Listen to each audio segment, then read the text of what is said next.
Hello, my name is Carter Coluccini, and I'm going to talk to you today about my spring internship through the semester.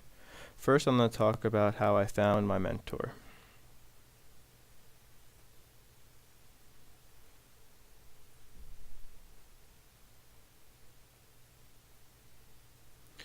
My experience with finding a mentor was very frustrating and difficult. I started out trying to contact many different agencies, see if I can find out names of interpreters and if they could please forward my information. They said they couldn't do that because they needed confidentiality. So I had to find names of interpreters. And I didn't know names at the time, so I had to think about things I would do. I realized contacting Terry here, the secretary, we've used interpreters before in the past at Keuka. If you can have a list of the people we've used, and she said she'd be willing to do that, and she gave me the list of the people. They all started from one agency at Interpretech, so I emailed Interpretech with a list of names and the information that I wanted the interpreters to receive about what is going on for the spring. So I did that, and I had to wait a few days. So a few days later, I ended up getting a few emails back from a couple people. One said they were too busy over the semester and they couldn't accommodate me, which was fine. So that's another person, and she got back to me saying she's willing to do it, but she wants to look over the contract and meet with me first and go over some goals and stuff like that. So a few days later, I met with her at night. We went to Rochester. I went to Rochester, and we sat down. We had dinner. We talked for a few hours over the contract, the goals, my hours, and some of the experience that she has and that I had. And everything seemed great. We finished up. We emailed a couple times back and forth through the rest of the semester. And so I'm getting ready to leave for break, and I get an email saying she will not be able to do it. And so I'm like, I'm driving home. I start the semester in spring in a couple weeks, in a couple months. What am I going to do?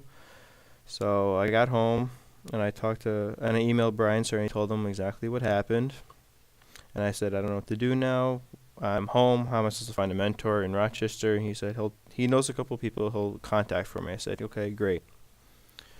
So I waited, and the next few days I got a phone call from him, and he said he found a woman that was willing to do my internship for me. She's a nice lady, and she gave me her contact information so I could email her and talk to her for a little bit before starting my internship. So we set up a date when I would be in Rochester, and so when I got to Rochester, I met up with her. We planned everything out, looked over the contract, talked about some of the frustrations that I've dealt with, and then started my internship.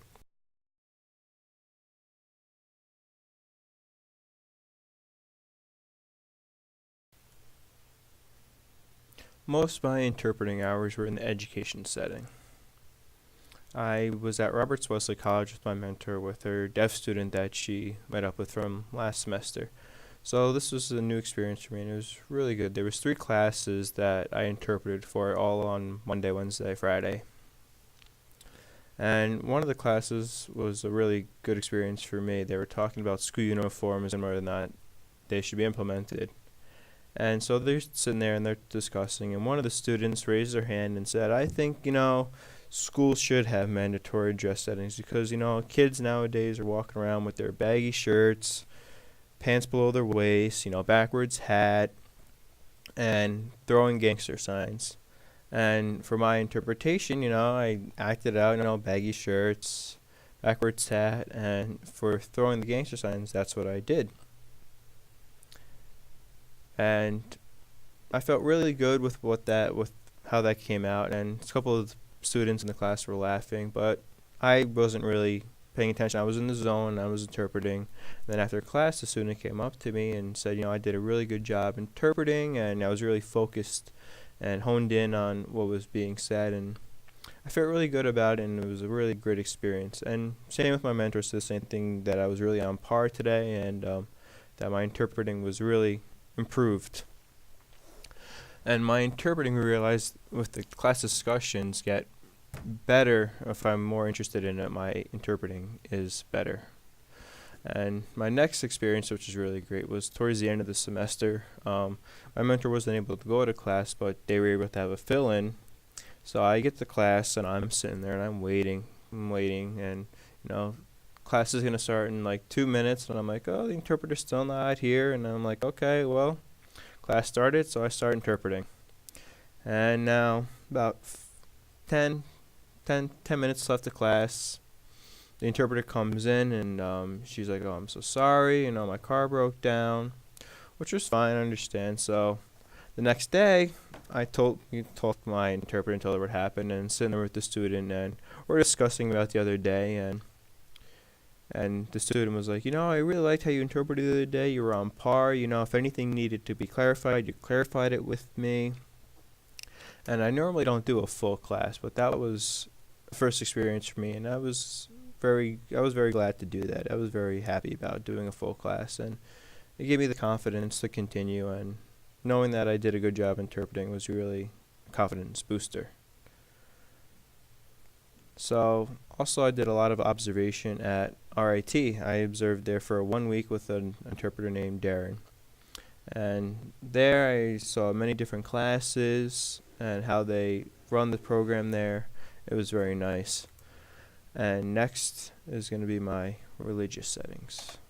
The other part of my internship was a lot of religious settings. My mentor went to the church called the Father's House, and I'd go almost every Saturday and some Sundays. A lot of observation, not too much interpreting.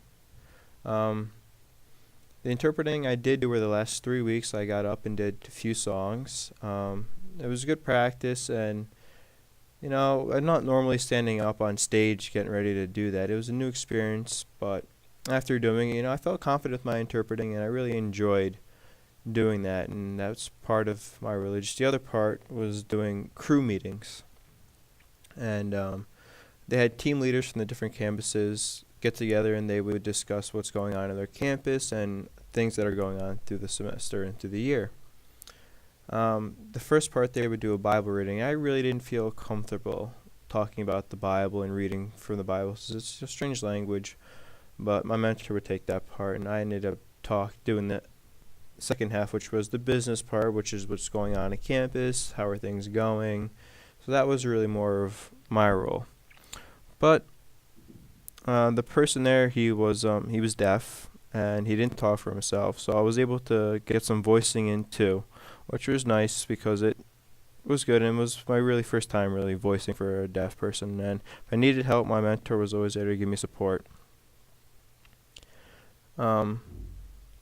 With the religious part, I probably will continue signing at the Father's House over the summer just because it's something I can do and it's easily obtainable.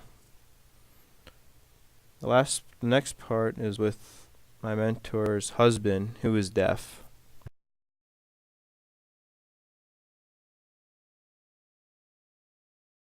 Now, with my mentor's husband being deaf, now they had to replace the windows. So what they did was they had window contractors come over and measure the windows, take a look, and then sit down at the table and have a discussion of what the size they wanted, how many, the cost, and which window they preferred, and all that. And that was a great situation for me to be in because it wasn't very stressful. It was very easy, comfortable, and it was a great way to just get my confidence up.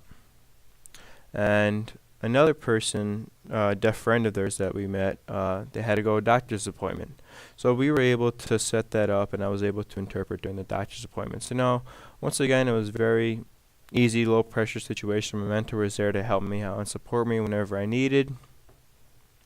I didn't feel too much pressure. It was a good experience. Plus, I was able to get into the medical setting, which was nice to see and to be a part of that.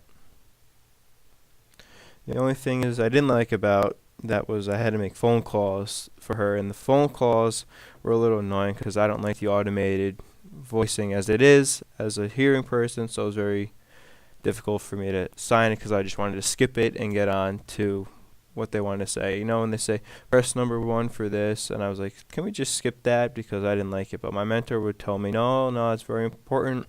You have to let them know what's going on in the phone call at all times. So that's okay. I said okay, and I learned it, and that was something I had to change and as I proceeded.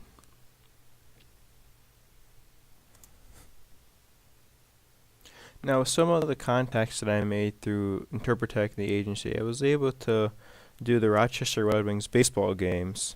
That was a lot of fun for me because I was able to meet different interpreters, and opening day was a beautiful day, and it was a great experience.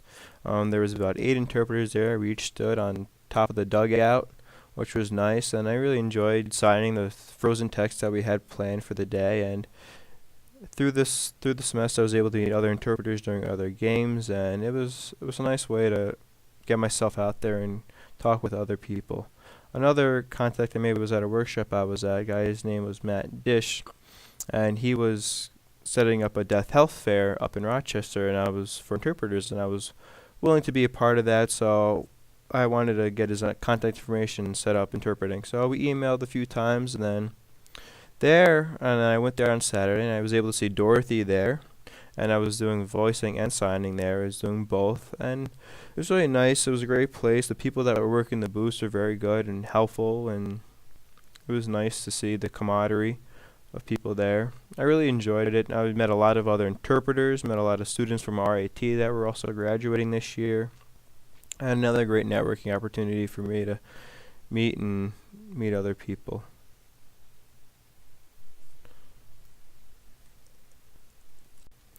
Also, I was able to get one lucky observation and with some low vision for a day, which is really nice because I would love to do some deafblind interpreting in the future, so it was really nice for me to get to observe that for a class. Now, some advice for you students for next year. Now, plan early. Plan ahead of time. Don't get stuck. Don't be looking for a mentor like I was. Very frustrating, and I wasn't even sure if I was going to end up having an internship. So plan everything ahead of time. Try to set it up as soon as you can. Also, try new things. Don't be too worried or stressed out if you're going to be in a situation that you don't want to be in, because your mentor is there, and that's what you're there for, and that's what they're there for, to help you out in situations that you may not feel comfortable. Also, one of the great things I used was making my own business card. That was a great way just to hand out to interpreters, to network, and for them to contact me with any observations that I could do, and then anything for the future. So that was a really nice thing to have.